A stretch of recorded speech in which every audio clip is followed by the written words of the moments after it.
libertad e indemnidad sexual de las personas, de los delitos contra la libertad y la seguridad de la persona, de los delitos contra el orden jurídico familiar y contra el Estado civil, de los delitos contra el patrimonio, de los delitos contra la seguridad colectiva, de los delitos contra la fe pública y patrimonio nacional, de los delitos de falsedad personal, de los delitos contra la economía nacional, el comercio, la industria, el régimen tributario, de los delitos contra la seguridad del Estado, de los delitos contra el orden institucional, de los delitos contra la administración pública y de los delitos de la administración de justicia, y un capítulo único que son de los juegos ilícitos y una tercera parte que son las faltas. O sea, tenemos 15 bienes jurídicos tutelados que regula nuestra parte especial de nuestro Código Penal.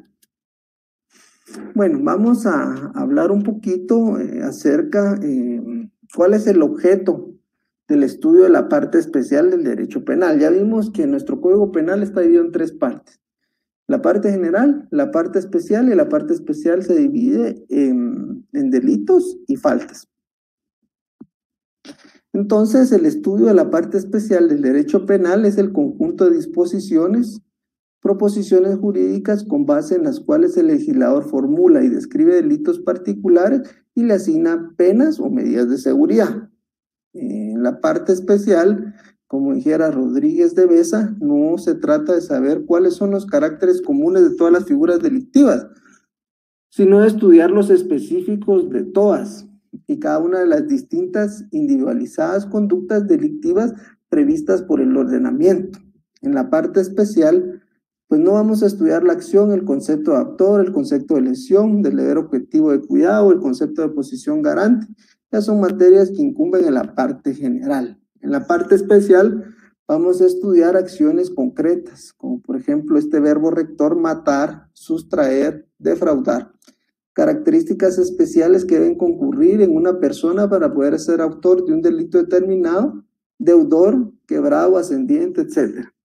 El deber objetivo de cuidado que ha sido observado específicamente, por ejemplo, en la elaboración de productos farmacéuticos para prevenir lesiones de la vida o la integridad corporal, o finalmente en circunstancias concretas que debe encontrarse una persona para asumir la posición de garante del bien jurídico vida, referido a otra persona concreta y poder ser así autor de un homicidio, por ejemplo, de omisión.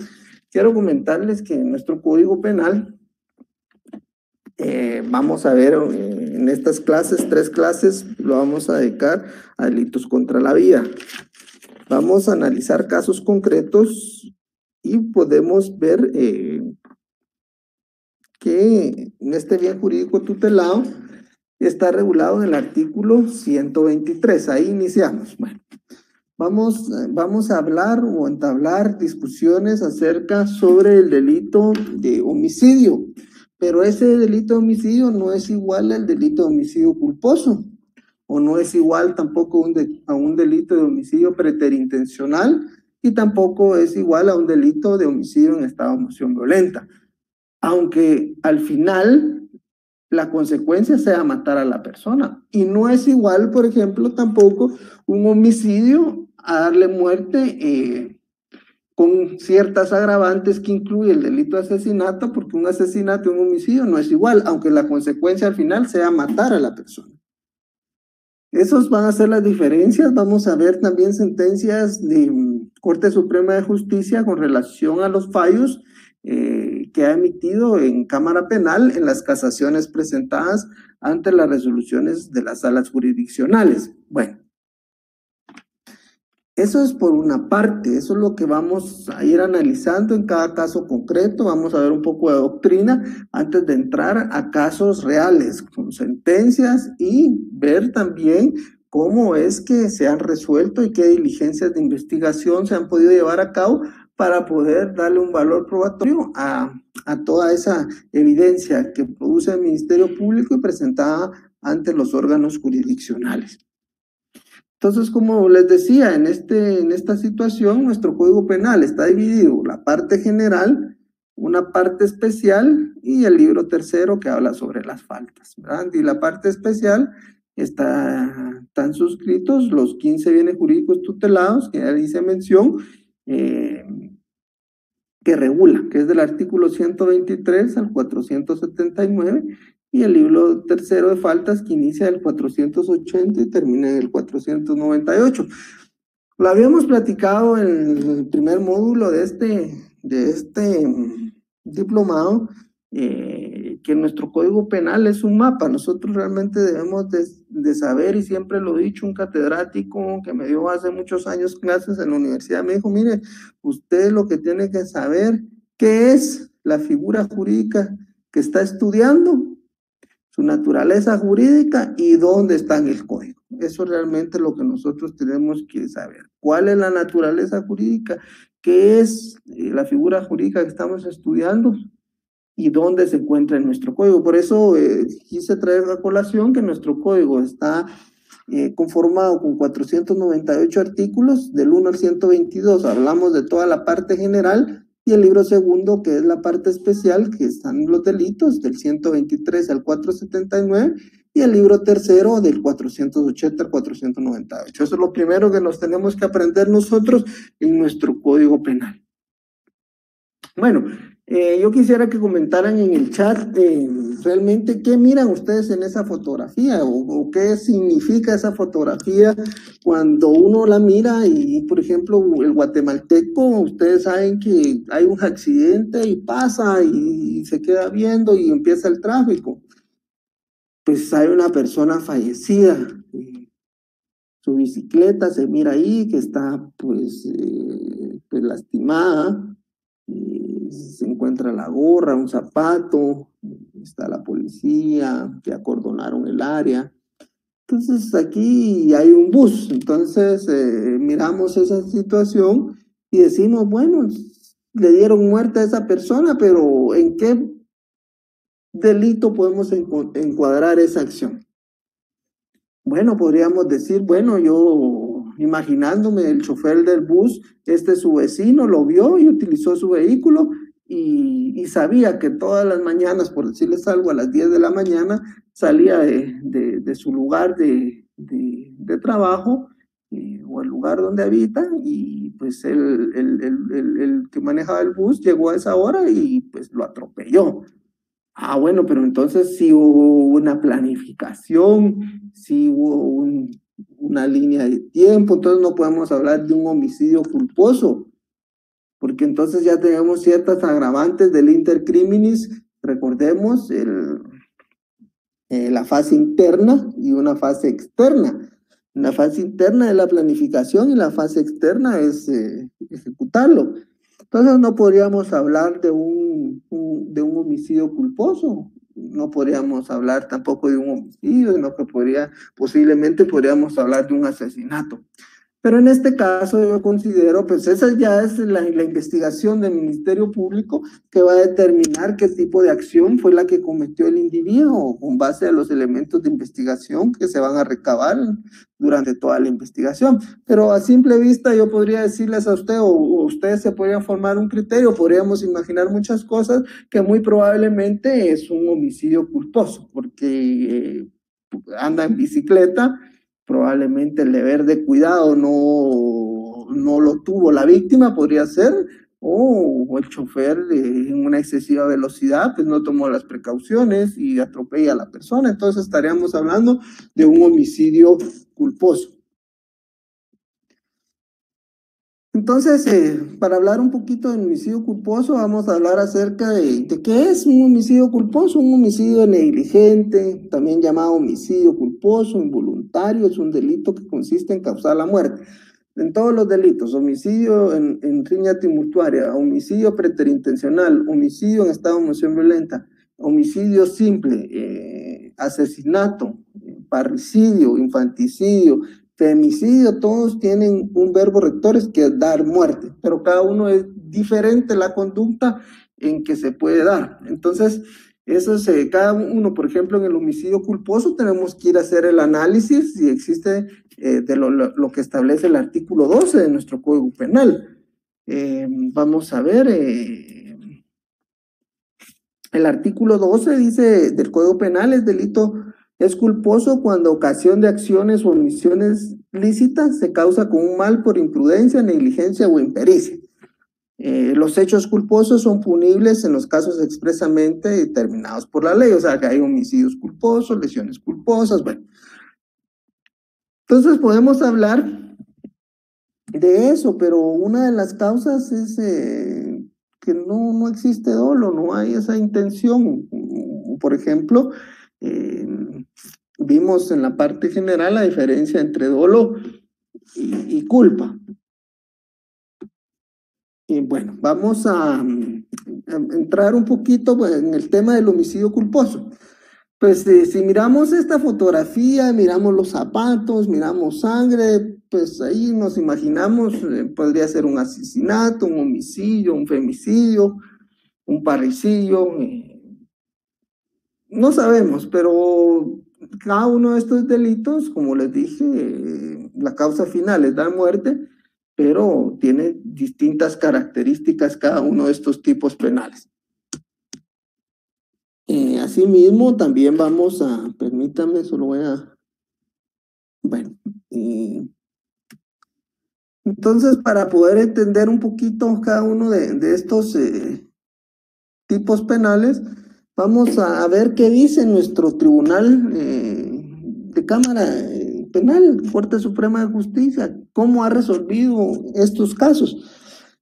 Y bueno, en este expediente, que es el 1297 del 2012, en sentencia de casación, dice, es tomar importante. Ahorita vamos a ver el homicidio en estado de emoción violenta. Es importante tomar en cuenta que el homicidio en estado de emoción violenta es un homicidio simple, una penalidad atenuada por la existencia de circunstancias calificantes, por lo que también se le ha llamado homicidio pasional, pues toma como guía la emoción pasional violenta. Doctrinariamente es aceptado que el estado de emoción violenta no es una cualidad de los sentimientos, sino es una transformación de la personalidad a consecuencia de este estímulo que tiene la incidencia en los sentimientos que puede provocar la emoción. Pueden ser producidos estos estados por sentimientos tales como el miedo, el amor o el odio. Puede decirse que ninguno de ellos sea la emoción misma. La emoción es precisamente un estado subjetivo que más o menos duradero y distinto en los sentimientos que lo han constituido. La confirmación de la calificación jurídica por la Sala Cámara Penal la comparte, pues quedó acreditado, esto es muy importante, que el acusado salió del bar molesto porque el guardia de seguridad les pidió a él y a sus amigos que se te retiraran porque era hora de cerrar. Indicación que se tiene como base en el reglamento respectivo, que por lo mismo es de observancia general. Hizo conocimiento, se presume luego, que abandonaron el lugar de discutir el requerimiento del guardia y esperaron unos minutos a que la víctima saliera. Inmediatamente el acusado se le acercó y le disparó con un arma de fuego en la cabeza. Ello permite establecer que el acusado tuvo la posibilidad suficiente de reflexionar sobre las consecuencias de su actuación, lo que desvirtúa la emoción violenta. Bueno, vamos a explicar un poquito. ¿Cuáles son los elementos que dice que debe tener el homicidio en estado de emoción violenta? Crimen pasional, dice. Vamos a poner un ejemplo. Muy común. Supongamos que el esposo está en su vivienda y llega la esposa a su vivienda y encuentra al esposo con otra chica, teniendo actos sexuales. Entonces ahí podría ser que esta chica, al ver esa situación, cambie su estado de ánimo, ¿verdad? Pueda coger un arma y le dispare. Y podríamos hablar en un homicidio de estado de emoción violenta, porque podría ser de esa forma. O lo podríamos encuadrar, por ejemplo, en un parricidio también. Lo podríamos encuadrar, femicidio no, porque es de hombre a mujer. o simplemente no estaban casados, solo había una relación de noviazgo y podría haber pasado esa situación. O sea, todo podría cambiar según la circunstancia, porque pongamos aquí al revés, aquí dice que no hay homicidio en estado de emoción violenta porque la víctima pudo reflexionar, el acusado pudo reflexionar y no reflexionó y esperó a la víctima al salir.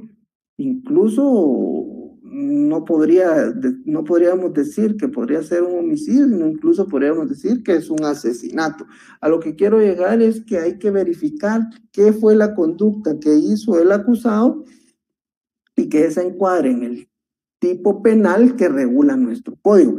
Entonces aquí explica Cámara Penal que para que exista homicidio en emoción violenta debe existir 3 elementos esenciales: el miedo, el amor o el odio.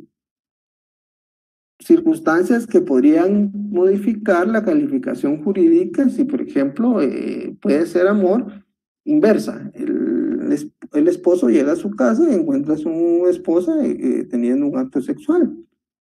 Y pues, podría dispararle. O sea, ¿cómo se encuadraría eso? ¿Cuál sería la solución ante un órgano jurisdiccional? Pues eso lo va a dar las circunstancias, los argumentos que tenga el Ministerio Público, los argumentos que tenga la defensa a la hora de resolver. Entonces aquí vemos una imagen en estado de emoción violenta que cambia esos sentimientos, como dice Cámara Penal. Ahora, eso con relación al tema de homicidio en emoción violenta, pero leamos qué dice Cámara Penal cuando alguien comete el delito de homicidio. En sentencia de casación de 18 de junio del 2012, en el expediente 1164-2012 dice: el Código Penal comete homicidio quien diere muerte a alguna persona para que este tipo penal adquiera calidad de culposo. Debe de concurrir lo establecido en el artículo 12. O sea, para que sea un homicidio culposo, debe concurrir ciertos elementos que ahí se mencionó yo, están regulados en el artículo 12. Entonces dice Cámara Penal que el delito es culposo cuando con ocasión de acciones o omisiones lícitas se causa un mal por imprudencia, negligencia o impericia. Estos serían como que los 3 elementos más importantes para que sea procedente aplicar lo regulado en el artículo 127 de ese mismo cuerpo legal. Para la consumación de un delito considerado como culposo debe concurrir la violación de un deber de cuidado. O sea, debe existir esa violación al deber de cuidado. ¿Quién es el que debe tener el deber de cuidado? La persona que se pusiera en riesgo. Por ejemplo, si yo voy en la calle y el semáforo está en verde y yo me atravieso la calle, ¿quién debe tener el deber de cuidado? Yo. ¿Por qué? Porque el semáforo está en verde. Entonces, ese deber de cuidado hay que tomarlo en cuenta para poder establecer en el tema para los delitos culposos. Entonces, dicho deber incumple cuando en la ejecución de una acción lícita concurre cualquiera de los siguientes supuestos. Hablemos de negligencia, que es falta de cuidado o aptitud pasiva; la imprudencia, que obrar de manera activa pero con falta de cautela o moderación; la impericia, cuando la acción se realiza sin experiencia o falta de habilidad. En el presente caso, el ACU acreditó el grado de participación que tuvo el hecho en su calidad de autor de sindicado Jesús Humberto Pineda, quien estuvo presente en el lugar donde se consumó el referido homicidio. Portando un arma de fuego tipo escopeta, la accionó y disparó en contra de Felipe Candelario Solórzano Castellanos, ocasionándole la muerte. Las acreditaciones del tribunal se limitan a esos hechos. No se determinó que existiera falta de observancia de las reglas de cuidado por parte del acusado, como por ejemplo la imprudencia. No obstante, el tribunal decide condenar por el delito de homicidio culposo. O sea, en este caso condenan a una persona por el delito de homicidio culposo.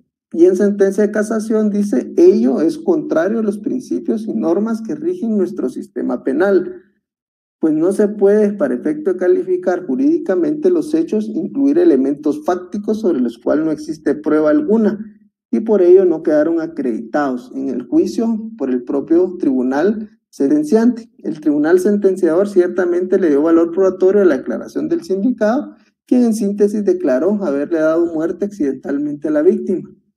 Le disparó como reacción como se encontraba en una zona prohibida, le ordenó desalojar y la víctima maltrató. Armado con el machete, le quiso quitar el arma, la cual se le bajó y se le disparó sin intención por accidente. Entonces dice Cámara Penal, se limita a establecer que con base a esas declaraciones no destruye la acreditación hecha por el tribunal, apartado correspondiente, en donde se limita a establecer que el sindicado dio muerte a la víctima. Eso sí está acreditado. En cualquiera de los tipos penales que vamos a ver, es dar muerte a la víctima.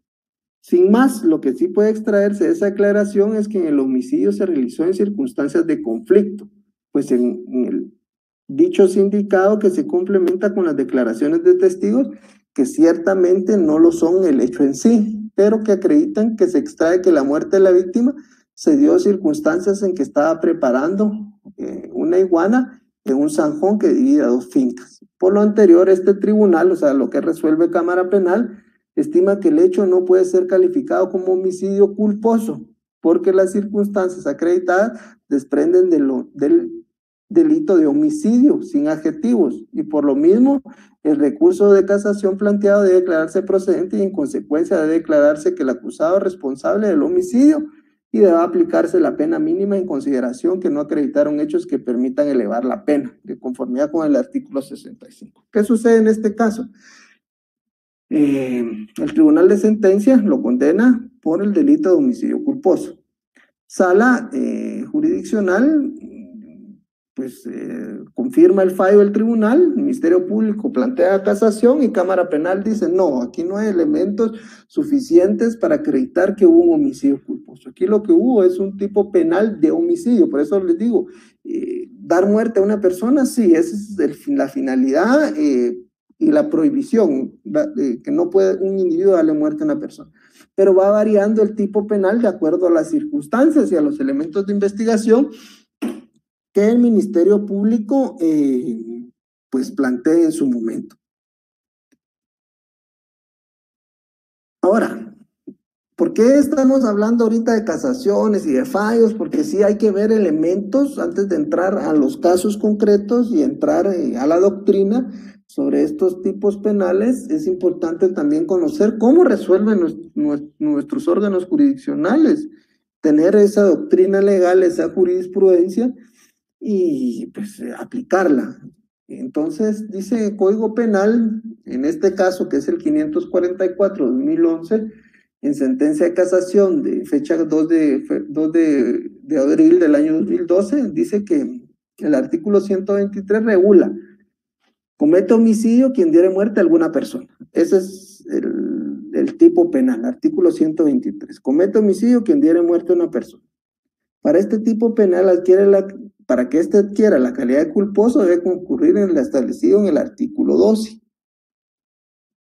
Es delito culposo cuando coacción de acciones o omisiones lícitas causa un mal por imprudencia, negligencia, impericia y que sea procedente aplicar lo regulado en el artículo 127 del mismo cuerpo legal. Para la consumación de un delito considerado como culposo debe concurrir la violación de un deber de cuidado, es lo que habíamos visto. Tal violación se establece cotejar la omisión ejecutada por el sujeto activo, con la acción que él estaba obligado a realizar a efecto de cumplir con ese deber de cuidado. Dicho deber incumple cuando la ejecución de la acción lícita concurre cualquiera de los siguientes supuestos. Negligencia, que es obrar de una manera pasiva, imprudencia, consiste en una manera activa, y impericia.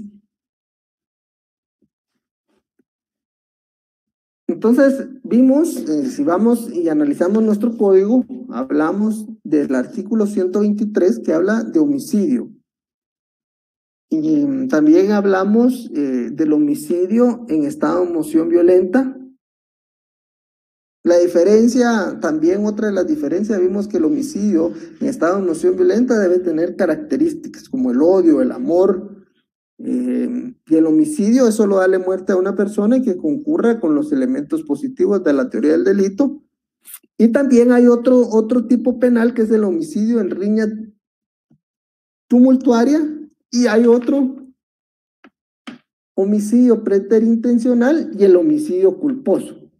Pero también debemos de agregar que existe otro tipo de homicidio en grado de tentativa. Vamos a platicar un poquito de la tentativa.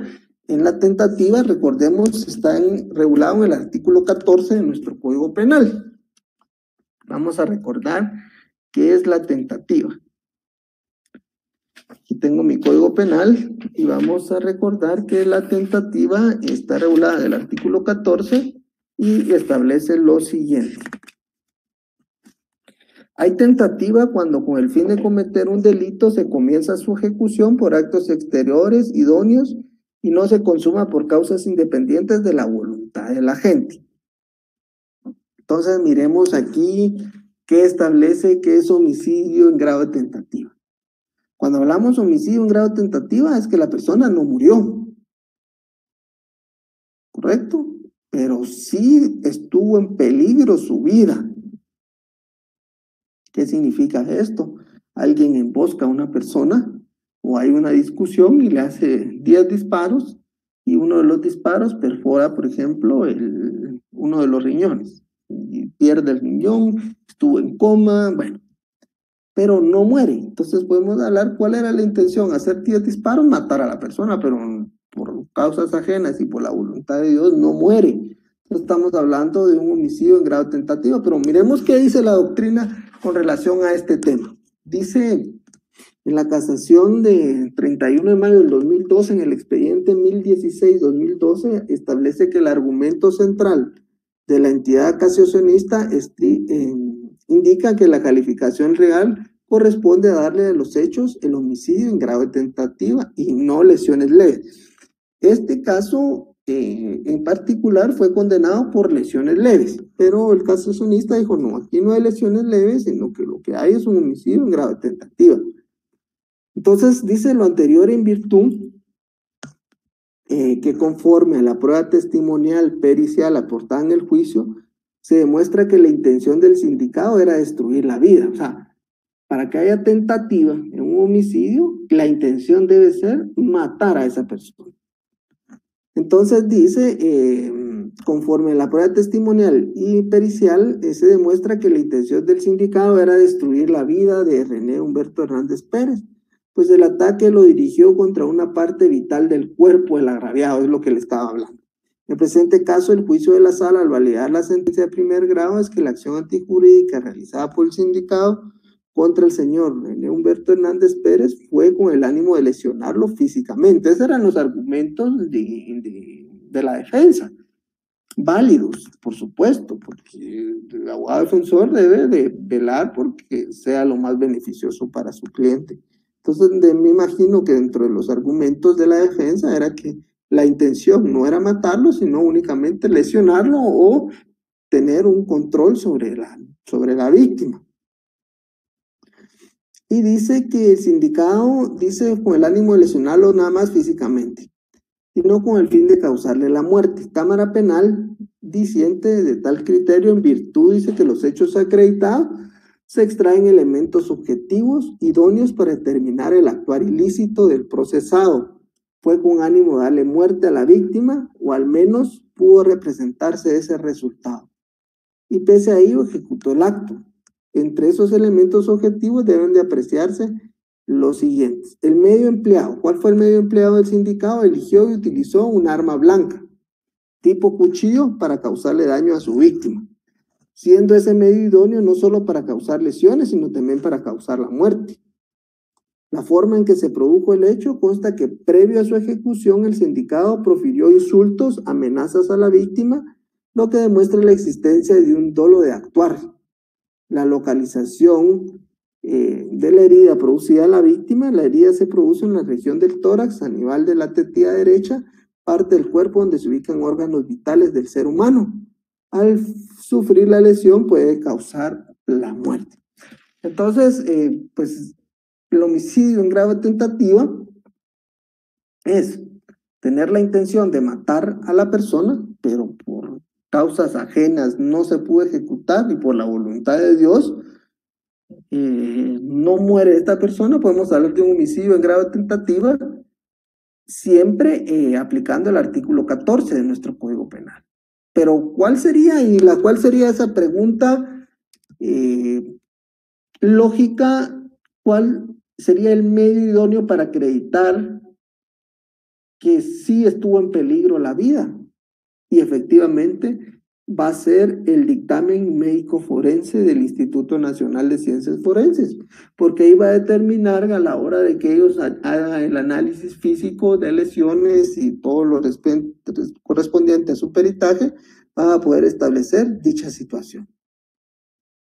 Me parece, en otros casos, más adelante vamos a ver, hay una persona que pues, va en su vehículo y pues, con rifles de asalto, pues recibe más de 150 disparos su vehículo. ¿Cuál era la intención ahí? Era matarlo, por supuesto.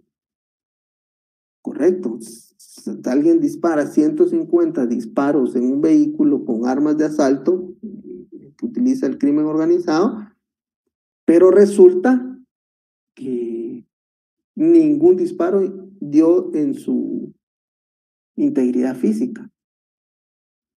¿Cómo podremos encuadrar ese tipo penal? ¿Será que lo podemos encuadrar en un homicidio en grado de tentativa? Pero no va a cuadrar porque el dictamen médico forense va a decir que no estuvo en peligro su vida porque ningún órgano vital, o sea, no tuvo ninguna lesión. Bueno, pero entonces sí podemos ver que en el Código Penal está regulado un tipo penal de disparo de arma de fuego. Podríamos encuadrarlo ahí o podemos encuadrar en un homicidio en grado de tentativa. O sea, habría que ver en qué tipo penal encuadra de acuerdo a las constancias procesales y cuál la conducta que haya cometido el acusado. Es importante pues hacer un análisis de todo esto con doctrina legal para poder entrar ya a cada caso concreto y poder analizar en total en su contexto, pero sí debemos de entrar con conocimientos de las diferencias de cada uno de ellos y máximo cuando tenemos esta información pues de Cámara Penal. Nuestra alta corte en materia penal nos ha manifestado en sus sentencias y jurisprudencia los fallos que se han tenido al respecto.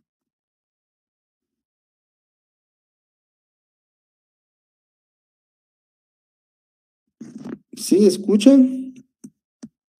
Sí deben de reconectar si tienen algún problema con el audio o con esa situación y es primera vez que utilizan la plataforma, arriba dice reconectar y dan reconectar y aparece ahí una cuestión verdecita y dan reconectar y no hay ningún problema. Y seguimos. Aquí tengo la plataforma y se escucha muy bien.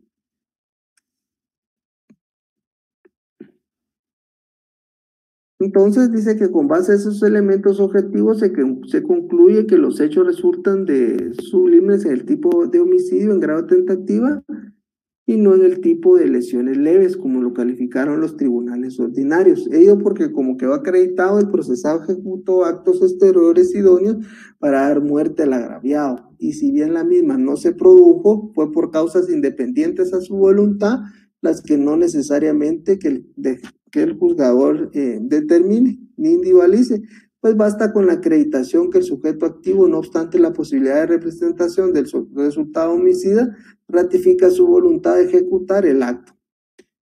Por lo anterior, se estima que al resolver de la forma relacionada, tanto el tribunal sentenciador como la sala recurrida causaron agravio a la entidad recurrente, la cual debe ser corregido mediante el presente recurso, declaración que será la parte resolutiva del presente fallo, por no haberse acreditado las agravantes que permitan elevar la pena de prisión. Cámara Penal procede a imponer la pena mínima del delito de homicidio rebajada en una tercera parte conforme lo regula el artículo 63 de nuestro Código Penal.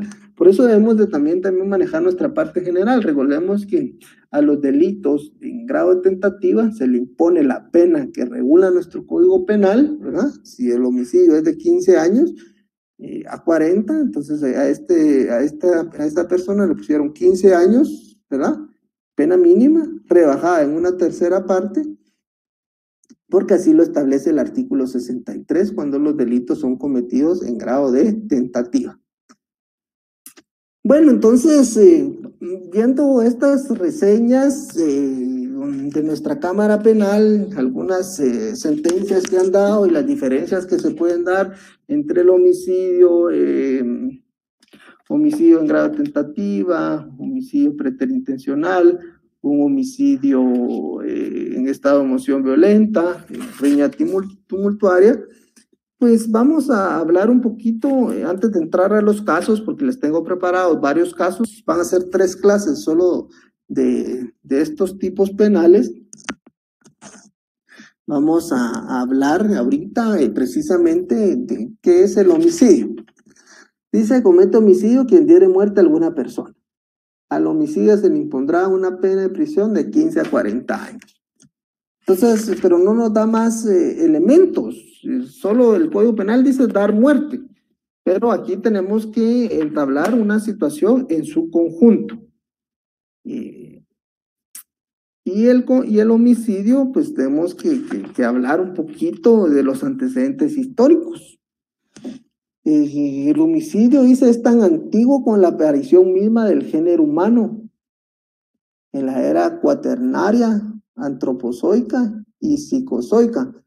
Entre los pueblos más antiguos de la historia de la humanidad se consideró al homicidio como un delito de impacto familiar y social.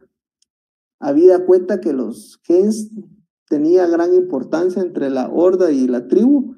Los gens se consideraba como el gran grupo, tenía su propio culto religioso, su propia tradición histórica, su propio linaje, su estirpe y sus costumbres definidas. Durante la época de la venganza, ¿verdad?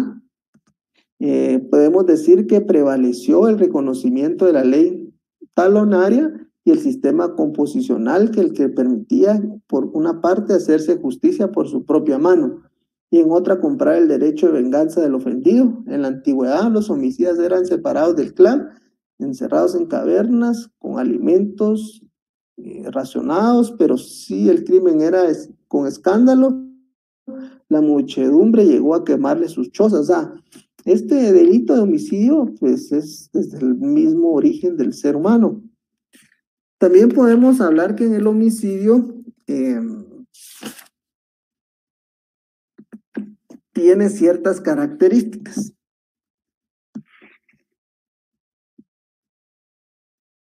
Dentro de esas características podemos indicar que el homicidio es un delito instantáneo por el acto consumativo típico de privar la vida a otro, se perfecciona en un solo momento. ¿Cuándo se va a perfeccionar el delito de homicidio? Al darle muerte a una persona. Ahí se perfecciona. Se atiende a la unidad de acción sin con ella se consuma el delito. La consumación se agota en el mismo momento en que han conjugado típicamente sus ingredientes constitutivos. Es autónomo, sí, porque la acción de privar de la vida a otro es auténtica descripción de un modelo de comportamiento adecuado. ¿Tiene una formulación libre? Sí, porque mediante la asociación de imágenes y objetos y el actuar de la gente es resultante un mecanismo psíquico cognoscitivo, el conocer y desafiar la norma punitiva. Entonces aquí tenemos que hablar de 2 elementos esenciales de la acción. Recordemos que la acción tiene 2 elementos, que es el conocimiento y la voluntad. El conocimiento previo de que lo que va a hacer está prohibido, ¿correcto? Y la voluntad, que teniendo ese conocimiento, decide y ejecuta ese acto. También existe un resultado material porque al colmarse la acción criminosa, la vida humana en el bien jurídico, el sujeto tutelar queda destruida, lo que se puede comprobar con varios elementos de convicción probatoria. Y esos elementos son los que el Ministerio Público, recordemos que los delitos, estos son delitos de acción pública, son delitos que los persigue el Ministerio Público y están obligados a recabar esos elementos probatorios para poder llevar y someter a una persona a un proceso penal. Y como habíamos platicado, puede ser doloso, puede ser culposo, incluso podría haber un homicidio por omisión, recordemos, y les voy a poner un ejemplo que da Muñoz Conde en su libro Teoría del Delito. Muñoz Conde dice un salvavidas, ¿verdad? Pues está obligado su trabajo a salvar la vida si una persona se encuentra y se está ahogando, por decir. Pero ¿qué pasa si este salvavidas viene y mira a la persona que se está ahogando y no hace nada? Él tiene el deber jurídico de salvarlo, ¿verdad? Entonces podríamos hablar también podrían haber homicidios dolosos, culposos, y los homicidios que regula también otra forma de cometer un hecho delictivo que está regulado en el artículo 18 de nuestro Código Penal, que es comisión por omisión.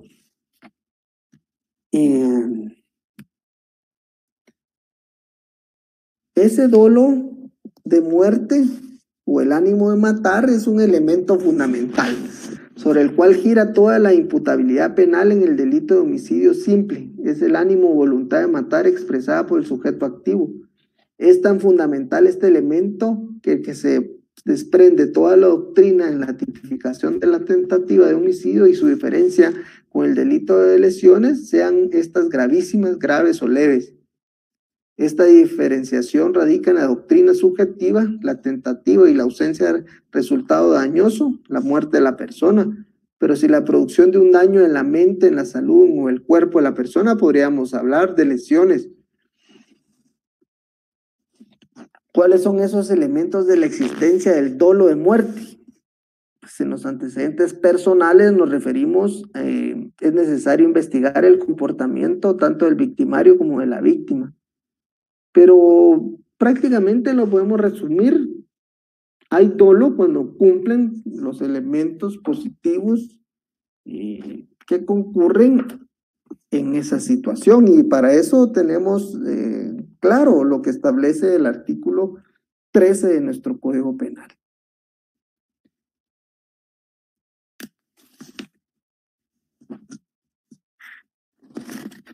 Y dice, el delito es consumado cuando concurren todos los elementos de su tipificación, pero es doloso cuando el resultado ha sido previsto. Sin perseguir ese resultado, el autor se lo presenta y es posible y ejecuta el acto.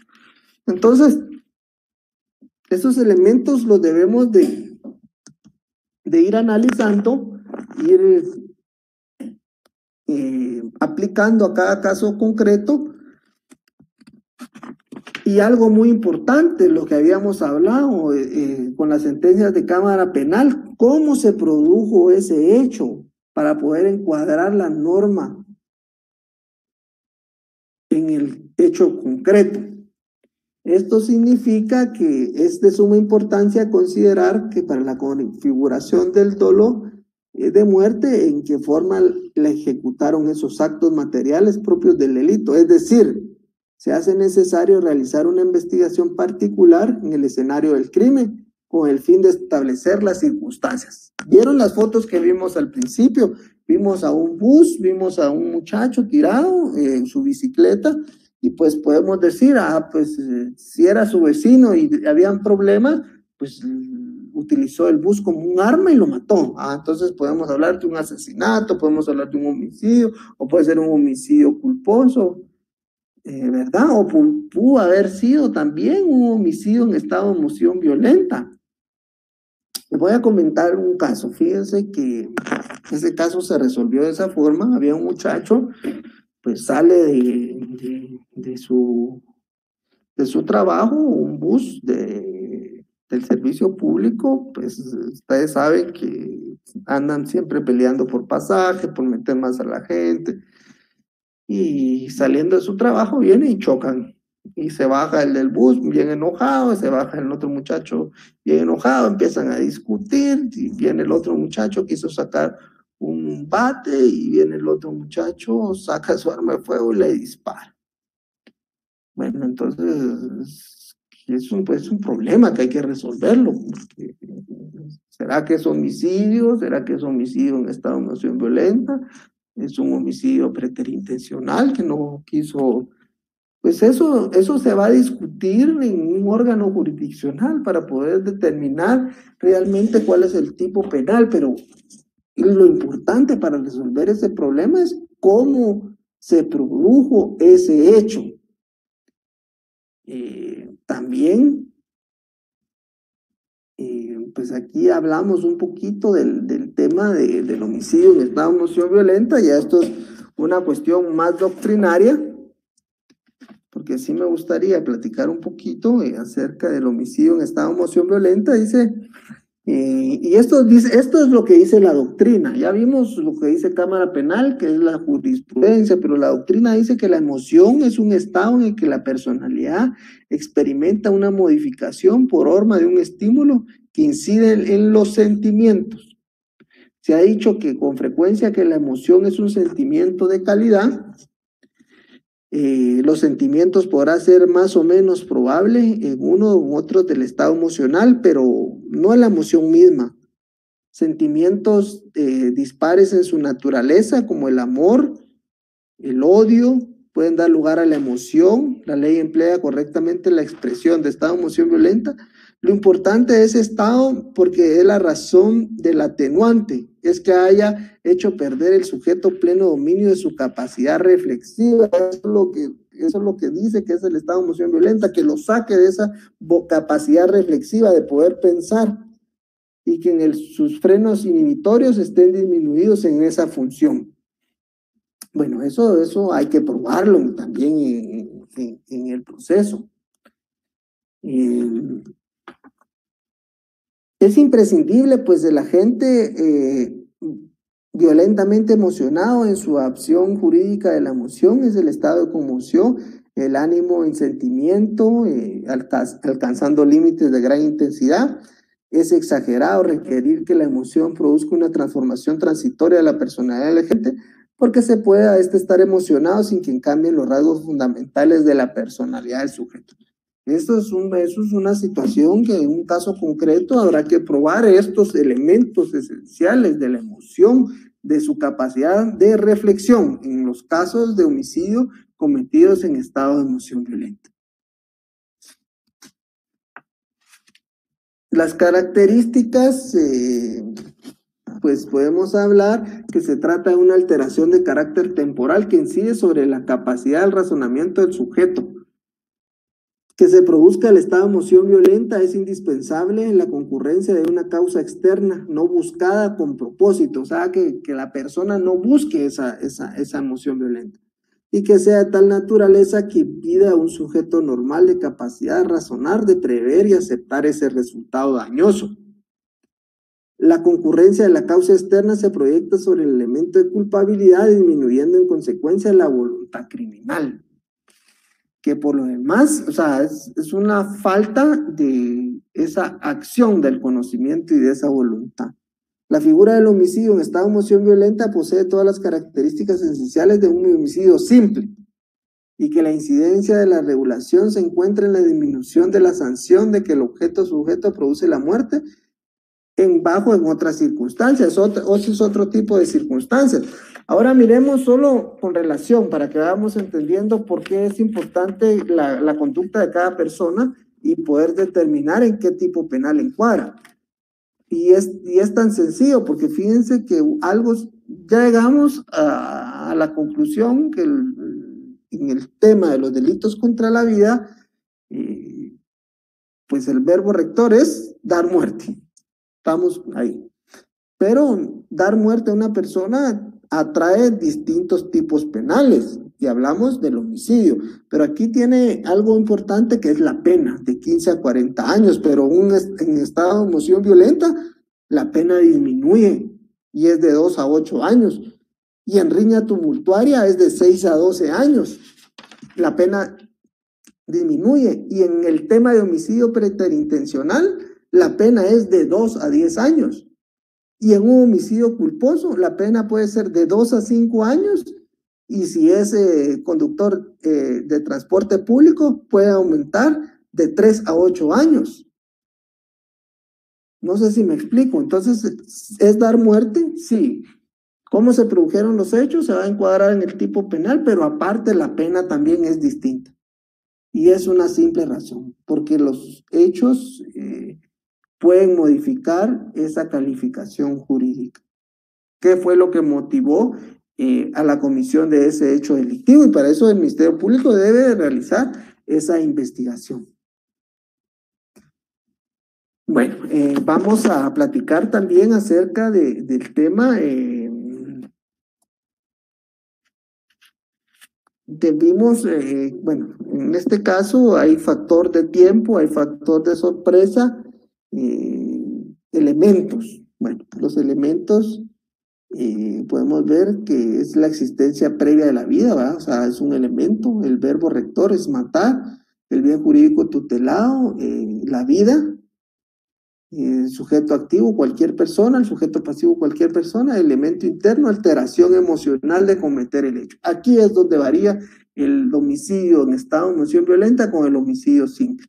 La alteración emocional, y este sería como que el verbo rector para poder determinar esa conducta de dicha persona.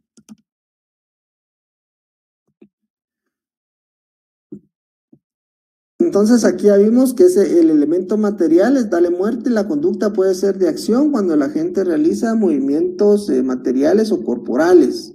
Ahora vamos a analizar el homicidio en riña tumultuaria. ¿Qué dice ese tipo penal?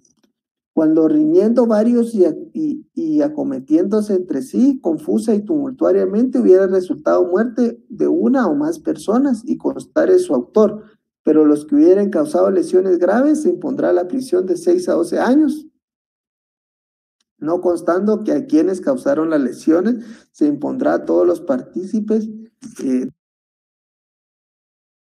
se cometan estos delitos. ¿Qué podemos establecer ahí? También es otra circunstancia, es otro hecho que debe de probarse, y estos son los verbos rectores que podemos platicar. ¿Cuáles son los elementos esenciales en el tema de la riña?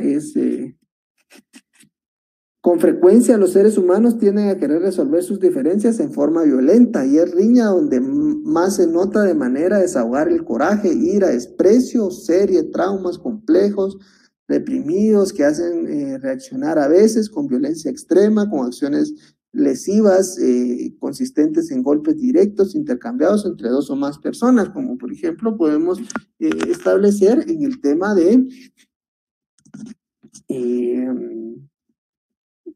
cuando se enfrentan dos equipos de fútbol, ¿verdad? Y hay problemas a la hora de salir del equipo o antes de entrar a ver el juego de los partidos, y se agarran a golpes, incluso han habido personas que han fallecido. Ya vimos lo del homicidio culposo. Bueno, la inducción o ayuda al suicidio es otro tema que también está regulado en nuestro código. Vamos a platicar un poquito. Dice quien indujera a otro el suicidio o prestar ayuda para cometerlo, si ocurriera la muerte, se le impondrá prisión de 5 a 15 años. Si el suicidio no ocurre, pero su intento produce lesiones incomprendidas, la pena de prisión será de 6 meses a 3 años. Este es otro tipo penal regulado en los delitos contra la vida. Es una ayuda al suicidio. ¿En qué consiste esta acción? Es inducir a otra persona a que se suicide. La inducción ha de ser directa, eficaz, como por ejemplo una persona, se me ocurre que está sufriendo de un cáncer y viene esta persona y compra un veneno y se lo da y la persona se lo toma. Eso podríamos hablar de una inducción al suicidio y eso tiene también consecuencias penales. Para hacer surgir y quitarse la vida en otro. El suicida debe decidir privarse la vida a causa de esa inducción. Bueno, ya habiendo platicado todo esto de los tipos penales, vamos a entrar en un caso concreto. El caso concreto es el siguiente, es un homicidio culposo y lesiones culposas. Lo primero que se debe de realizar cuando existe un homicidio, por ejemplo, si somos, en este caso, es como es culposo, yo me dedico mucho al tema de recuperación de seguros, yo era querellante adhesivo y nos apersonamos al Ministerio Público para primero conseguir una copia del expediente. Entonces nos tenemos que apersonar, estamos con un memorial, ¿verdad? Este memorial nos acredita que somos los abogados, en este caso yo y mi hermano nos apersonamos a la Fiscalía del Ministerio Público. ¿Con qué objeto? De conseguir todo el expediente para formarme una idea de qué pudo haber pasado en ese hecho delictivo. Posteriormente, nos apersonamos al órgano jurisdiccional.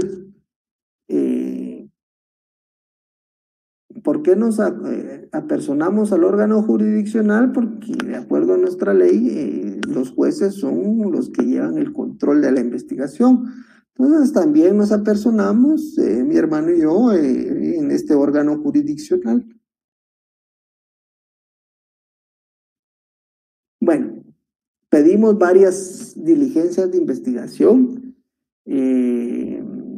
Pedimos que se nos cite con el objeto. Este es un caso de homicidio y de lesiones.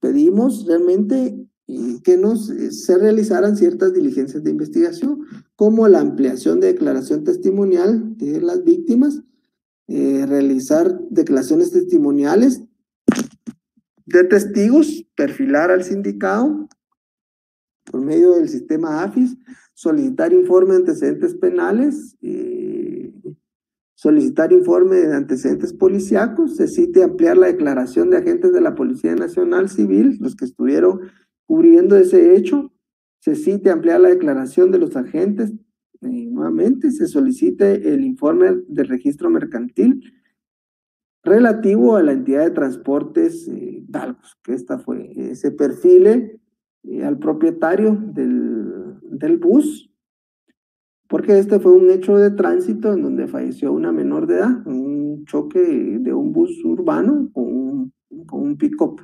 Se cita la junta conciliatoria del bus del tipo Pullman. ¿Por qué ahorita les voy a explicar por qué se debe citar a una junta? Se solicite al juez competente orden de aprehensión en contra del señor fulano de tal, que se dio a la fuga por ese hecho. Se solicita al propietario del bus el expediente completo, porque la ley debe tener el cual se encuentran todos los documentos realizados al conductor del bus, o sea, esa situación. Bueno, les voy a explicar el caso antes de entrar a las demás diligencias. Fíjense que este caso es un caso de bueno, se murió una menor de edad. Las diligencias son urgentes, son importantes. Recordemos que en nuestro código civil, en nuestro código penal, perdón, hay una parte que dice que habla acerca de los daños y perjuicios causados por el delito. Estos buses o los buses urbanos o cualquier tipo de bus debe tener autorización por parte de la institución rectora que regula las licencias para poder dar las rutas que pueden participar estas personas, los pasajes de traslado de personas que adquieren este servicio. Generalmente se contrata una persona como piloto, ¿verdad? El artículo 1645 del Código Civil establece que el pago de daños y perjuicios se extenderá incluso hasta los propietarios en una manera solidaria con relación a los propietarios de los negocios, en este caso de un bus, y el proceso penal se le denomina tercero civilmente demandado. Artículo 124 del Código Procesal Penal. Entonces, nosotros nos contrató la familia, entonces lo primero que hicimos, nos constituimos al órgano jurisdiccional, al Ministerio Público, solicitamos diligencias de investigación, solicitamos una orden de aprehensión en contra del piloto porque se dio a la fuga. El dueño del bus tiene todo lo relacionado al piloto, contrato, número de EPI, se pide también el expediente completo para poder individualizarlo, y también se pidió una junta conciliatoria con el señor del bus. ¿Por qué? Porque es importante también resarcir el daño causado, ¿verdad? Eso lo permite la ley. Yo sé y estoy seguro que la vida no tiene precio. Correcto, la vida de una persona no tiene precio, pero al causarle la muerte a una persona, por ejemplo, sí el Código Procesal, el Código Penal, el Código Procesal Penal autorizan a las víctimas a poder perseguir esa reparación digna por el delito causado. Entonces, solicitamos al órgano jurisdiccional que se señalara audiencia de procedencia o improcedencia de medidas precautorias de arraigo y tercero civilmente demandado dentro del presente proceso, que se instruye en contra del señor por el delito de homicidio culposo. ¿Por qué se denominó un homicidio culposo? Porque fue un accidente de tránsito, no había ese conocimiento previo, hubo una negligencia y pericia, ¿verdad? De acuerdo al artículo 2 del Código Penal, y lamentablemente el deber de cuidado en ese caso específico lo tenía el piloto de ese bus. ¿Por qué? Porque ahí más adelante vamos a leer los hechos.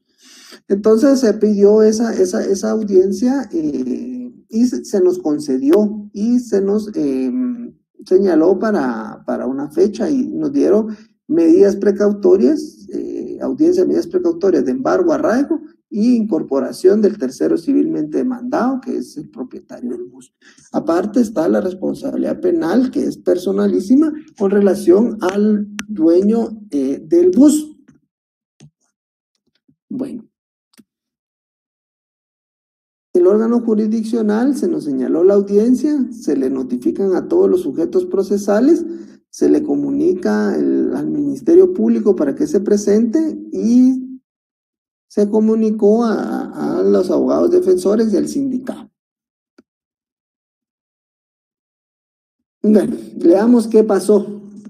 ¿Qué fue lo que pasó en este caso? Es lo que tenemos que tener en cuenta nosotros, la evidencia, las declaraciones testimoniales y todo lo que pueda concurrir a relación del hecho para darnos una visión y qué tipo penal es el que encuadra en la conducta de esa persona. Entonces se establece que el día 14 de abril del año 2018, cuando nos encontramos realizando un recorrido de seguridad poblacional, en ese sector recibimos una llamada vía teléfono de la operadora de turno de la subestación policial de Coatepeque que nos dirigiéramos a constatar un accidente de tránsito. En donde en el kilómetro 220 de la ruta CA2 Pacífico, inmediatamente nos dirigimos al lugar, observamos un gran tráfico vehicular, asimismo las sirenas abiertas de bomberos que llegaron al lugar. Al llegar nosotros ya se encontraban ahí unos compañeros de la policía y la misma unidad que se encontraba recabando datos. Íbamos a bordo de la unidad Talma. Al llegar empezamos a tomar nota, ya que era nuestro sector, y en el cual tomamos nosotros procedimientos, observamos el bus tipo Pullman. Entonces aquí hay existencia de un vehículo, un tipo bus Pullman. Estaba en el carril lado izquierdo que conduce a Coatepeque hacia la frontera. Asimismo, el carril del lado izquierdo observamos un pick-up volteado en una distancia de 15 metros, aproximadamente estaba ondeada, lo que en el campo de la feria mi compañero Pablo empezó a tomar datos del pick-up. Entonces aquí ya vimos que existió un hecho. Hay un bus involucrado, el que iba manejando el bus, y estaba un pick-up volteado y habían varias personas, pero aquí el que iba en el pick-up llevaba una niña y la niña falleció en el lugar. Entonces sus compañeros se encargó de custodiar al piloto del bus, se coordinó con las compañeras del MP para documentar el hecho de tránsito, así el compañero se dirigió a la sede policial, a bordo de tal, nosotros quedamos ahí en el procedimiento, cuando llegaron al MP se finaliza la diligencia y se llevaron los vehículos al predio municipal. Eso es con relación a los hechos, entonces estamos establecidos que sí existe un hecho. El hecho fue que estaba involucrado un bus, estaba involucrado un piloto, quienes eran los encargados de verificar esa situación, siempre es la Policía Nacional Civil, llegan los bomberos voluntarios, sí, a prestar los primeros auxilios, son también parte del proceso, llega la PNC, toma el procedimiento, identifica a los pilotos de los dos vehículos involucrados, y como no se sabe qué realmente sucedió en ese momento, a las dos personas puede consignarlas y poner a disposición del órgano jurisdiccional. Entonces ahí decidió, dice, bueno, vamos a leer, dice, otra vez, dice que fue en el lugar, y aquí está la declaración de una de las víctimas. Ya que regular yo manejo siempre espacio, máximo sabiendo que traía a mi familia como mayor razón, yo no corro, como acaba de pasar un túmulo, el cual está ubicado enfrente de la gasolinera, entonces como mayor Marzón ya no iba rápido, conmigo venían en la cabina mi mamá, bueno, todas las personas que venían, y la niña de 6 años. El caso que cuando yo iba por donde está el predio de vehículos, yo desde ahí puse mis intermitentes. Antes de llegar a la entrada del campo de feria empecé a pedir vía y como vi que el carril lado izquierdo estaba despejado, entonces decidí meterme. Atrás venía un microbús, el cual se detuvo para que yo cruzara. Al momento que yo fui metiéndome el vehículo donde yo iba, había salido de la cinta asfáltica y luego del gran golpe en la palangana del pick-up, solo sentí un gran golpe. ¿Qué fue lo que pasó en este caso? La persona había pasado un túmulo, iba en su pick-up, iba a cruzar a mano izquierda, cruza y resulta que la Pullman, como había tráfico, rebasó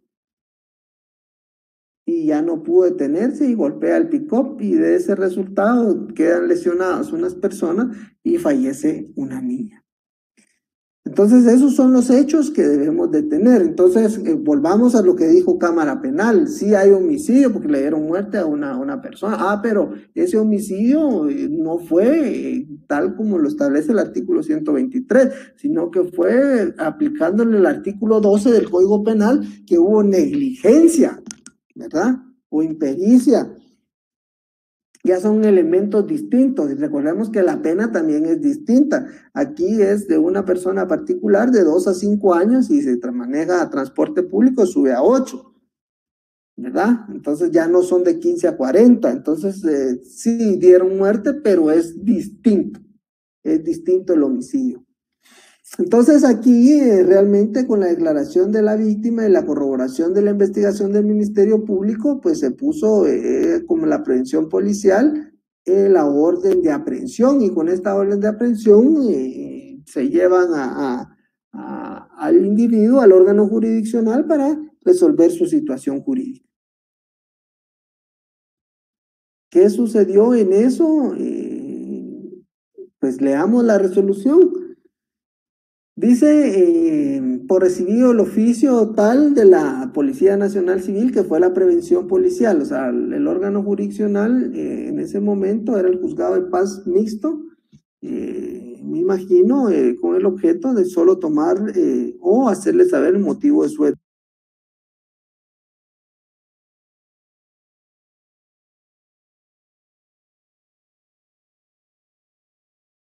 homicidio culposo y lesiones culposas. Dentro del término de la ley, escúchese al sindicado fulano de tal y hágasele saber el motivo de su detención y sus derechos constitucionales como procesales. O sea, sucede ese hecho, recaban estos medios de investigación preliminares, los ponen a disposición del órgano jurisdiccional, en ese momento para hacerle saber solo el motivo de su detención, que fuera el juzgado de paz, y el juzgado de paz dice provisionalmente sí podemos establecer que sí pudo haber existido un homicidio culposo y lesiones culposas. Y asimismo, posteriormente, y se remite inmediatamente al juzgado de primera instancia con el único objeto de resolverle su situación jurídica.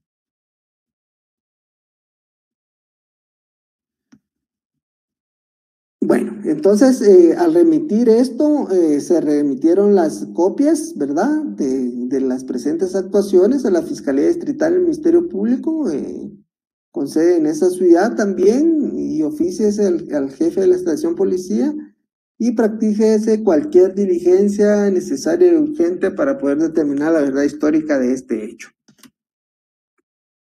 Bueno, aquí tenemos el acta, ¿verdad?, de levantamiento de cadáver, que con esta el Ministerio Público se llegó, ¿verdad?, a la escena del crimen, documenta la escena del crimen, hace el levantamiento de cadáver, realiza las diligencias de investigación, pone a disposición del cadáver en la morgue correspondiente para que hagan la necropsia médico-legal, y con la necropsia médico-legal se acredita cuál fue la causa de la muerte. Se asienta la causa de la muerte en el Registro Nacional del RENAP, para que conste su registro de defunción, y estos elementos van a servir para probarle al honorable juez que sí existe la pérdida de una persona. Pero no es un homicidio del artículo 123, provisionalmente fue un homicidio culposo que atrajo también lesiones culposas de varias personas por ese accidente de tránsito. Aquí está donde se remite el cadáver al Instituto Nacional de Ciencias Forenses. Este es un formulario en el cual se remite para que se practique la necropsia médico-legal. Posteriormente, pues hay un álbum fotográfico, hay una acta de inspección ocular del lugar de donde se cometieron los hechos delictivos, con el único objeto de documentar dicha situación. ¿Por qué es importante esta situación? Porque esto es lo que va al órgano jurisdiccional poder acreditar que realmente se cometió un hecho delictivo. Pues aquí podemos observar algunas fotografías. Aquí tenemos el bus, ¿verdad? Aquí está el bus. Tiene unos golpes. Y en este tema podemos establecer, bueno, para poder determinar si existen o no lesiones, es a través del Instituto Nacional de Ciencias Forenses que va a determinar un peritaje. ¿Qué peritaje? Determinar el tipo de lesión. Cuáles son los antecedentes hospitalarios, cuáles fueron los antecedentes que se llevaron, y al final va a emitir unas conclusiones. En este momento dice que no pudo porque no se encontró a la persona a evaluar. O sea, llegaron al lugar, no se encontraba la persona porque estaba trasladada en otro lugar o estaba haciéndose algún tipo de examen, y el médico dice que no pudo realizar esa inspección. Bueno, y posteriormente sí se volvió a hacer y existen conclusiones, y dice el tiempo de tratamiento médico fue de 35 días a partir de la fecha de lesiones. El tiempo de incapacidad para realizar actividades laborales es de 35 días, no quedará cicatriz, no quedará deformidad, no quedará impedimento. Las lesiones evidenciadas no presentan un peligro para su vida, porque recordemos que si causara un peligro para su vida, ya no estaríamos hablando de una lesión culposa, sino que de repente estaríamos hablando de un homicidio culposo en grado de tentativa. Son circunstancias que debemos de ir analizando. Aquí existe otro reconocimiento legal, dice que la cabeza presenta herida de región peritial izquierda de bordes enfrentados con 32 puntos de hilo de sutura, cara de escoriación de forma oval en región cigomática izquierda, prácticamente aquí lo que están haciendo el Instituto Nacional de Ciencias Forenses es describir cada una de esas lesiones. Entonces aquí ya le dan un parámetro al órgano jurisdiccional para decir si existieron esas lesiones, porque sí existe un dictamen médico legal del Instituto Nacional de Ciencias Forenses y esta es la prueba con la que podemos acreditar que sí existen esas lesiones. Posteriormente también existe un dictamen pericial que el cual establece la causa de muerte, un trauma cráneoencefálico, un trauma de tórax, bueno, en fin, pueden haber varias causas de muerte. Y aquí prácticamente en ese reconocimiento médico legal hace la descripción de todas las lesiones que pudo haber tenido la persona. Entonces dice, dentro de sus conclusiones, que el tiempo de tratamiento médico es de 25 días a partir de las lesiones. El tiempo de incapacidad para realizar actividades son de 25 días. Sí quedará cicatriz visible en el rostro, porque hubo una lesión en el rostro y una sutura. No quedará impedimento parcial. Las lesiones iniciadas no representaron peligro para su vida, porque si aquí dijeran que sí presenta un peligro para su vida, ya no estaríamos hablando de un homicidio en un tipo de lesiones culposas, sino que podríamos estar hablando de un homicidio culposo en grado de tentativa. Aquí estamos con el tema de los certificados. El certificado de defunción es importante, ¿verdad?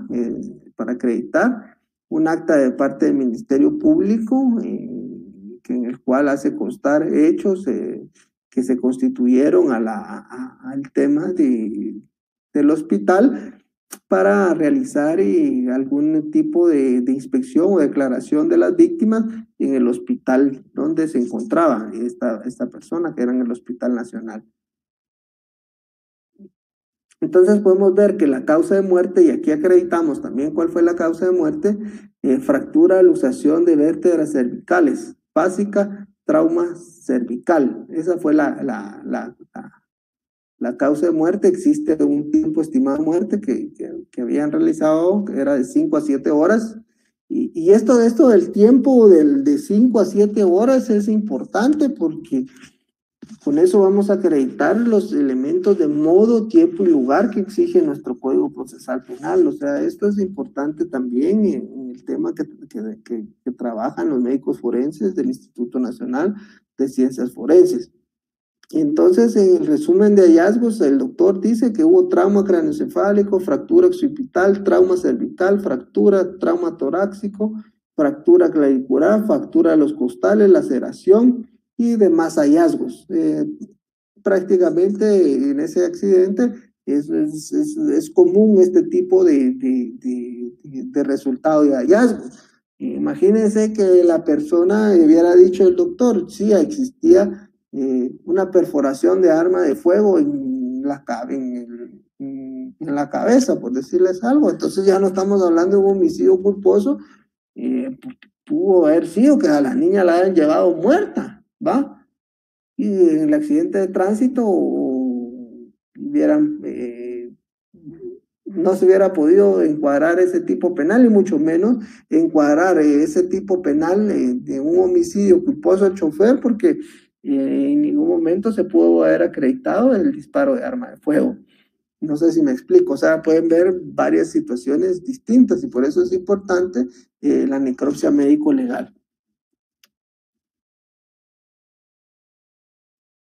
Vamos a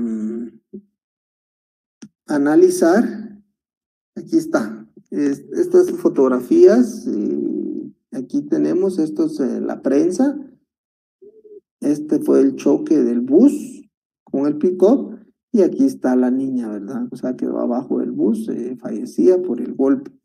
Es una cuestión que debemos de tomar en cuenta nosotros para poder también los álbumes fotográficos que le dan una ilustración a nuestros órganos jurisdiccionales, o sea, a los jueces, los que imparten la justicia.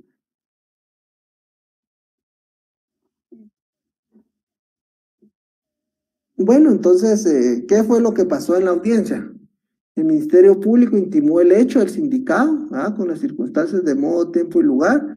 El sindicado declaró, se le formularon preguntas, el Ministerio Público hizo sus argumentos, solicitó que se ligue a proceso y se emita auto de procesamiento por el delito de homicidio culposo. Abogado auxiliante solicitó que se ligue a proceso. La abogada defensora y sus argumentos solicitó que está de acuerdo que se ligue a proceso. Pues resolvió ligar a proceso al sindicado. Emitió auto de procesamiento por los delitos intimados. ¿Qué delitos? Un homicidio culposo y lesiones culposas. ¿Por qué? Porque las circunstancias del hecho daban a conocer que la conducta que cometió el acusado no encuadraba en otro tipo penal, sino que en el delito de homicidio culposo. Se le otorgaron medidas sustitutivas. Ojo, aquí el tema de los delitos, recordemos que nuestro Código Procesal Penal tiene delitos que no gozan de medidas sustitutivas, como por ejemplo el delito de homicidio, asesinato, femicidio, parricidio, plagio y secuestro, no tienen medida sustitutiva, pero están taxativamente establecidos en nuestro Código Penal, en nuestro Código Procesal Penal, pero el homicidio culposo sí goza de medidas sustitutivas y es por eso que el juez resolvió otorgarle las mismas. ¿Cuál fue el plazo de investigación? Recuerdo que fueron 6 meses, que así lo establece la ley, y se hizo entrega del proceso original ¿a quién? Al auxiliar fiscal. Algo importante, el juzgado de primera instancia de narcoactividad y delitos contra el ambiente de Coatepeque hace un acta sucinta, toma como creantes adhesivos a las personas de acuerdo al artículo 116 del Código Procesal Penal y también pues ya le da facultades para que pueda realizar y coadyuvar en la investigación. Bueno, ¿cómo se resolvió este caso al final? Como les dije, los delitos culposos no existe dolo, generalmente se otorgan algunas salidas alternas al proceso penal. Entonces vamos a ver qué fue lo que sucedió. El 15 de octubre hubo audiencia de suspensión condicional de la persecución penal. Esa fue una de las situaciones, condena por el delito de homicidio con la suspensión. Y dejaron varias régimen de prueba o reglas de abstención, asistir a la iglesia, ríos Petecontés de agua viva, aldea Puerta del Señor. Entonces, ¿qué fue lo que realmente? El fiscal modificó el escrito de acusación y solicitó la medida judicializadora de suspensión condicional de la persecución penal a favor del procesado por el delito de homicidio culposo y que se le pongan las reglas de abstención. Y ahí pusieron varias reglas de abstención, como ir a la iglesia, donde el pastor, informar al juzgado de ejecución respectivo cada 3 meses el cumplimiento de esta regla, por el periodo de 2 años. O sea que la pena, si es un delincuente primario, no es como la pena de un homicidio simple, del artículo 123. Cambia el homicidio culposo. En este caso, se le otorgó una medida judicializadora de la suspensión condicional y se le pusieron reglas de abstención. El acusado admitió los hechos, el fiscal hizo una enunciación del hecho que se proceda al acusado, modificó el escrito y se solicitó esa situación y se le impuso pues esas medidas. ¿Qué resolvió el juez? Se dispone la suspensión condicional de la persecución penal a favor del acusado por el delito de homicidio culposo, enunciado las reglas de abstención. El acusado hizo formal promesa de cumplir la regla impuesta y señalado el lugar para recibir citaciones en el lugar de residencia, notificaciones, remítase el expediente. Bueno, se remitió el expediente al juzgado pluripersonal de paz de ejecución penal en la ciudad de Quetzaltenango. El abogado auxiliante solicitamos nosotros devolución del vehículo. Juez ordenó la devolución en forma definitiva. Abogado renunció a la solicitud de discrepancia, solicitó devolución del tipo de bus a favor del propietario. Abogado auxiliante no se opuso y el juez ordenó el vehículo tipo bus, el propietario de forma definitiva y ordenó dejar las medidas cautelares decretadas en su oportunidad. ¿Cuáles eran las medidas que habían dejado? Embargos, terceros civilmente demandados y también el tema de los arraigos. En el tema de los arraigos, como comentario, si no está ligado a proceso penal, Cámara Penal y Corte de Constitucionalidad ha manifestado que no se pueden emitir arraigos si no es por la vía de resolver la situación jurídica como una medida de coerción. Eso con relación a este tema. Bueno, vamos a pasar al tema de las preguntas. Quisiera, con este tema, voy a pasar al tema de las preguntas con el único objeto de poder ir resolviendo dudas. Bueno, vamos a ver esa situación. Si tienen algunas preguntas, vamos a ubicarlas en este momento. Dice Alex Steven Santos, ¿por qué la defensa solicita que ligue proceso? Yo me imagino, yo era creyente adhesivo en ese caso, pero yo me imagino que la defensa lo solicitó para que fuera más rápido el procedimiento del caso. Fíjense que la mayoría de casos se resuelve con este tipo de medidas desjudicializadoras. ¿Saben por qué? Porque al final no hay dolo, sí debe de haber un resarcimiento por el daño causado y generalmente estos buses tienen un seguro y lo que se hace es que el seguro tiene una cuota que la ley impone para este tipo de casos. Entonces se llega a podríamos decir, a un acuerdo, ¿verdad? Entre las partes en donde se da una salida alterna, hay una condena, se da una suspensión y el seguro cubre todo esto. Y por eso me imagino que la defensa se adhirió a esa solicitud para poder resolver lo más rápido posible el caso. La próxima sesión será mañana, les voy a estar mandando el link.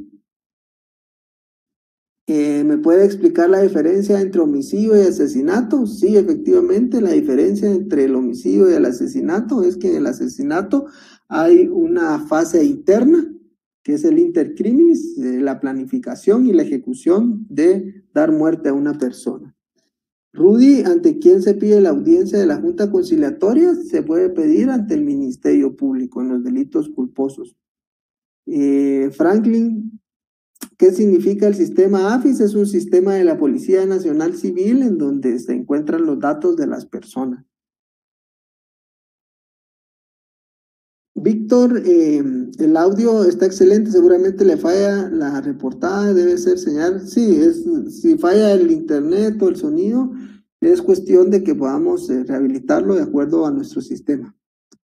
Wilson Archila Cervantes, va a depender del informe de INACI para que se pueda modificar el delito especificando las lesiones que pueda presentar el agraviado.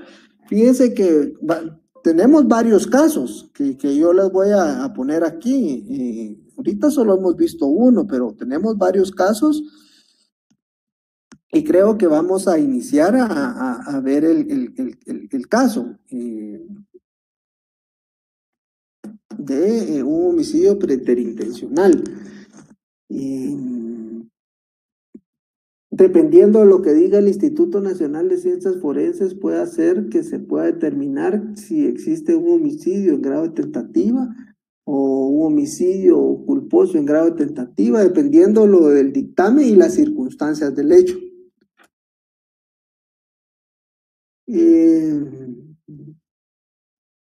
Buena para los que tienen que estar reconectados. Sí, la señal de internet sí, ya pertenece a cada uno de ustedes. Benito Faustino, saludos hasta Nevaquiche. Sí, señal nítida, excelente. Sí, el link Baltasar Telón, sí debemos de ver el tema del internet. No sé si tienen alguna otra pregunta. Hacia aquí hay varias.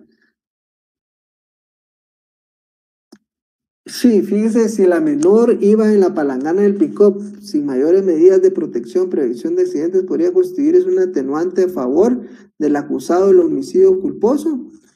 Sí, fíjense que, bueno, esos fueron algunos de los elementos de defensa que tuvo el sindicato, por supuesto. Claro, hay que tener medidas de seguridad. Lo que pasa es que en los departamentos, recordemos que hay ciertas costumbres, ¿verdad? Que, que por ser un departamento y todos se conocen, y aquí el problema fue que hay que hacer una ponderación. ¿Quién era el que tenía que tener el deber de cuidado? Pues yo pensaría que ambos, pero más el del bus, porque el del bus era un bus grande, eh, había tráfico, habían túmulos, y él por rebasar fue que colisionó. Al final, este tipo de casos se resuelven en la vía conciliatoria si son delincuentes primarios, y el resarcimiento pues lo tiene una aseguradora. La aseguradora, pues todos los buses deben de tener un seguro, y al final pues las aseguradoras con estas sentencias al final hacen el pago correspondiente del daño y perjuicio causado por la comisión del delito. Bueno, voy a apagar un poquito el chat solo con el único objeto de terminar de leer las preguntas. Vamos a analizar aquí las preguntas.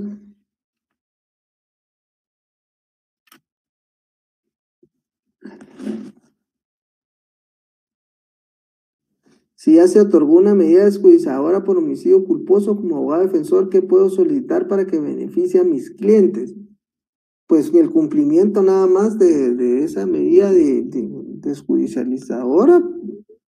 Prácticamente eso es lo que pasa, porque ya no se llega a un debate oral y público, no hay desgaste de las instituciones.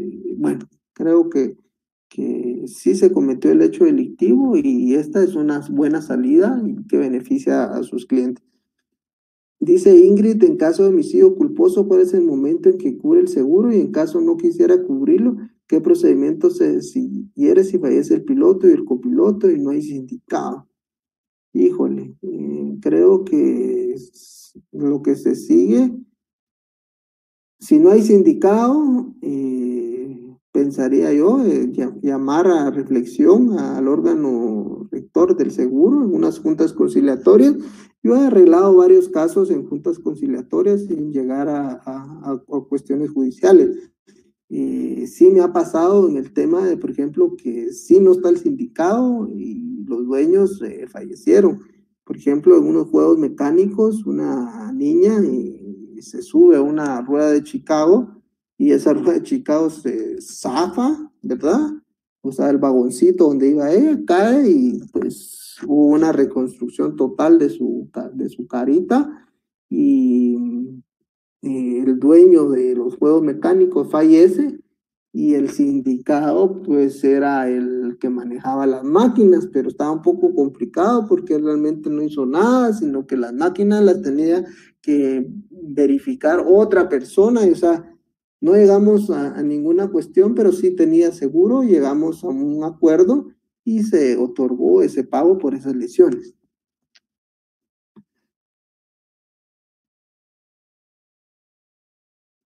Híjole, Lick Baltasar dice, cargar la licencia de conducir vencida puede ser un agravante. No, fíjense que he tenido casos y no, puede ser una cuestión negligente, pero sí dan medidas sustitutivas si tiene incluso si no tuviera licencia, de acuerdo a las circunstancias, han dado medidas sustitutivas, pero es una de las reglas que impone el Código Procesal Penal.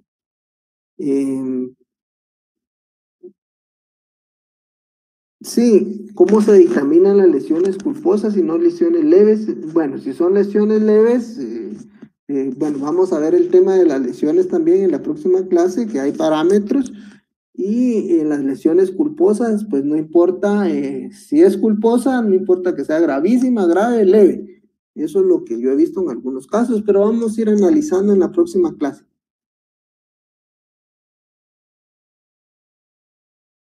¿Qué pasaría si el sindicado tiene otro delito anterior o similar y quedó absuelto? ¿El impacto? No. Realmente ahora Cámara Penal ha manifestado que no se le puede juzgar en el tema de la reincidencia o la habitualidad o tomar en cuenta con relación a la pena, pero sí con las medidas que establece el artículo 27, numeral 24, 23 y 24. Creo que habría que analizar cada caso en concreto. Saludos hasta Huilapa. Edna Maritza, saludos hasta Cobán, excelente. Sí, Gabriela Nayeli, eso está regulado en el artículo, el tema de la pena, en el artículo 127. Además, si lesiones a otras personas resultare la muerte, la sanción será de 3 a 8.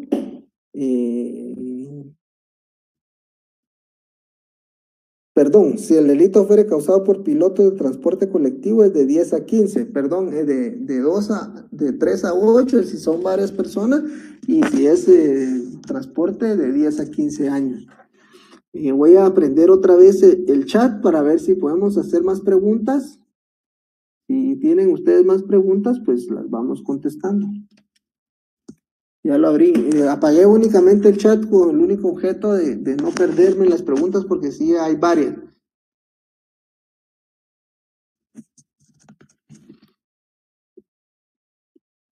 Voy a dejarlo prendido unos un minutito. Ahorita regreso y contestamos las preguntas.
Vamos a ver, Ludwig Pérez dice en qué casos o condiciones específicas no se le puede conceder la medida sustitutiva al sindicado de homicidio culposo. Bueno, miren, siempre y cuando no cumplan con las reglas que establece el Código Procesal Penal, que no auxilie a la víctima, que lleve la licencia vencida o que vaya con efectos de alcohol, drogas, ¿verdad? Eso podría ser uno de los motivos, podría también ser uno de los motivos que tenga otro proceso, que sea una persona reincidente y que dentro de sus antecedentes o que haya violentado alguna situación o exista un peligro de fuga, obstaculización a la averiguación de la verdad o no documente bien su arraigo o no documente bien, más que todo sería el arraigo, ¿verdad? Esa situación. Eso creería yo que por eso no le podrían dar medida y he visto algunos casos que no les dan medida. Todos los delitos contemplados en el presente título aceptan el grado de tentativa. Yo considero que sí. Sí podrían haber todos los tipos penales en grado de tentativa de acuerdo al artículo 14 del Código Penal. Material que expuso podría compartirlo. Sí, yo les voy a dar un pequeño resumen de lo que he hecho. No de los casos por cuestiones profesionales, pero sí, yo les voy a dar un resumen. ¿Cómo evitar que se vaya detenido el piloto en un homicidio culposo? Pues sabemos que podría ser con el arresto domiciliario, ¿verdad? Que que puede hacer un notario, puede hacer la policía, incluso lo puede hacer el MP. Así establece el Código Procesal Penal, pero ni la policía, ni el MP, nunca he visto yo que haga eso. Yo lo hice cuando fui fiscal en un caso específico porque la ley me lo permitió, y eso yo lo realicé en su momento. Pero yo he llevado casos y generalmente es el notario que hace el arresto domiciliario. ¿Qué pasa si el reporte no tiene la documentación en orden? Es complicado porque deberían de tener un seguro, entonces si no hay seguro, entonces el que debe cubrir los gastos es el dueño del bus y el piloto, la persona que ha cometido el hecho delictivo.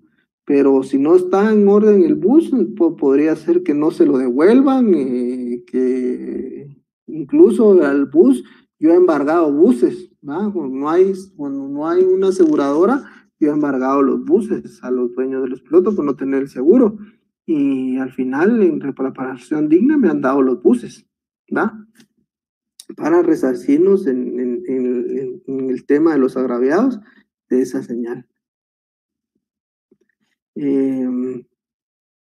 El tercero civilmente exigido responde también por algo. Sí, efectivamente, tiene que responder por los daños y perjuicios de acuerdo al artículo 1645 del Código Civil.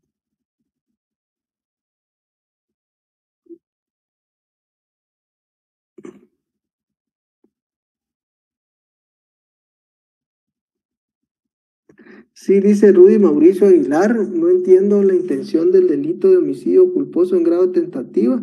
Licenciado, si la tentativa se da con el fin de cometer un delito y la culpa a resumido se da por descuido, no se contradice. Bueno, imagínense que una persona vaya en un bus, ¿va? Bueno, el otro caso que vamos a ver, que es de un bombero, que le amputaron una pierna, que se arregló también de la misma situación, pero él en su momento, nosotros estábamos pidiendo el homicidio culposo en grado de tentativa, porque a él, o en su defecto por lesiones gravísimas, pero eso habría que analizarlo, porque fíjense que a él le amputaron una pierna y estuvo en coma unos días, y estuvo en peligro su vida. Ese sería como que la matiz, ¿va? O sea, puede ser dependiendo de cómo se argumente. Si ya se otorgó la medida desjuiciadora por homicidio culposo como abogado defensor, si esa la habíamos contestado. En caso de homicidio, ¿cuál es el monto que cubre el seguro? Y en caso quisiera cubrirlo, la ley establece que son 49 salarios mínimos. Eso es lo que debe cubrir por un fallecido, un órgano jurídico, un bus que tenga seguro, 49 salarios mínimos. Vamos a ver. Bueno, vamos a aprender por última vez el chat y con esto damos por terminadas las últimas preguntas. Si surgieran algunas de mis respuestas.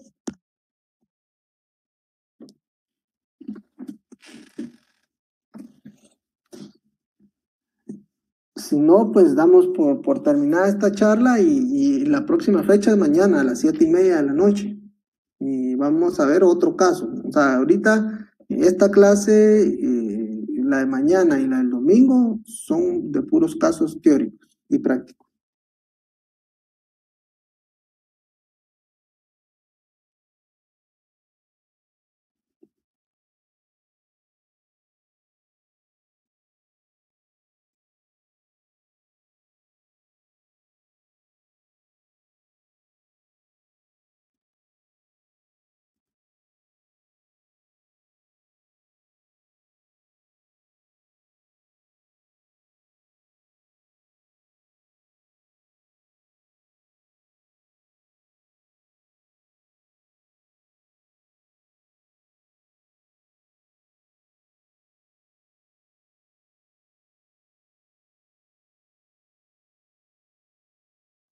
Bueno, vamos a leer las últimas. Aquí dice, si un vehículo se descompone, queda en la carretera y un motorista se estrella, la responsabilidad del dueño del vehículo. Fíjense que yo tuve un caso, yo tuve un caso así.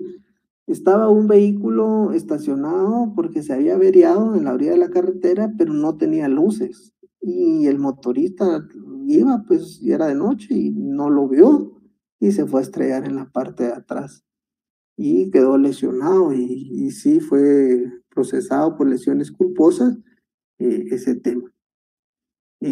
Zuli, muchas gracias, excelente conferencia. Marcos, Antonio, feliz noche. Doctor, ¿en qué ley encuentro los 49? Ese es un acuerdo, yo se los voy a proporcionar, pero son 49 salarios mínimos. En el caso de homicidio, ¿qué estadística de emoción violenta? Usted dio el caso de los esposos, pero puede también ser, no estar estos casados, sí, o sea, un homicidio en estado de emoción violenta puede ser toda aquella situación de odio, de amor, que se altere esa reflexión. Magda, excelente, feliz noche. En la práctica, Oscar Daniel, en la práctica se acepta el acta de arresto domiciliario realizado por notario, sí, ese es el que se utiliza, pero siempre debe de llevarse al órgano jurisdiccional para su revisión, más que todo por el secretario, a ver si cumple con los requisitos. Si el secretario dice que no, hay que componer el acta y se compone el acta y le dan trámite y la policía no debería de fichar a las personas, pero los ficha y después de ficharlos ordenan el arresto domiciliario y señalan día y hora para la audiencia o notificarán para esa audiencia. Sí, es el que se utiliza, el arresto domiciliario en notario. El piloto no fuere delincuente primario, no se le podrá otorgar alguna medida sustitutiva.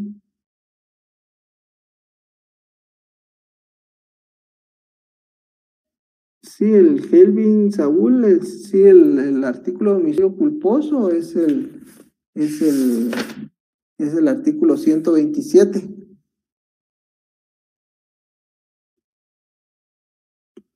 Vamos a ver, aquí había otra, había una pregunta.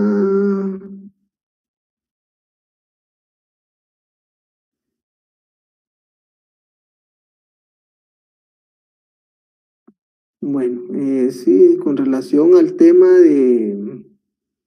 del homicidio culposo,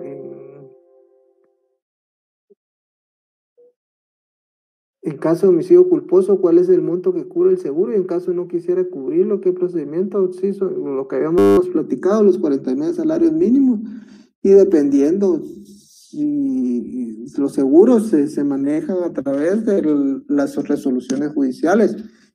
Prácticamente ellos esperan hasta el último momento en donde si se le da una salida alterna, como en este caso, como una medida desjuiciadora, un procedimiento abreviado, algún criterio, hasta ese momento las personas del seguro proceden a hacer el pago por daños y perjuicios, porque esa es realmente de los seguros, la función va a proteger también a la persona que está pagando un seguro, porque este tipo de incidentes no nacen en la mente del delincuente, sino que hay negligencia, imprudencia, ¿va? Eso es lo que yo creo que podemos seguir platicando el día de mañana. Solo voy a poner, vamos a ver mañana la clase, les voy a poner cuál es la que nos toca mañana. Mañana nos toca un caso que es el homicidio preterintencional, es un caso real. Yo les voy a comentar cómo está el caso. Ya vimos alguna doctrina, vamos a seguir viendo. Mañana a las 7:30. Espero que me haya podido dar a entender y que ustedes pues hayan podido entenderme también. Ese es un simple criterio de algunos casos que yo he podido llevar y les voy a dejar el chat abierto por cualquier comentario que ustedes quieran hacer.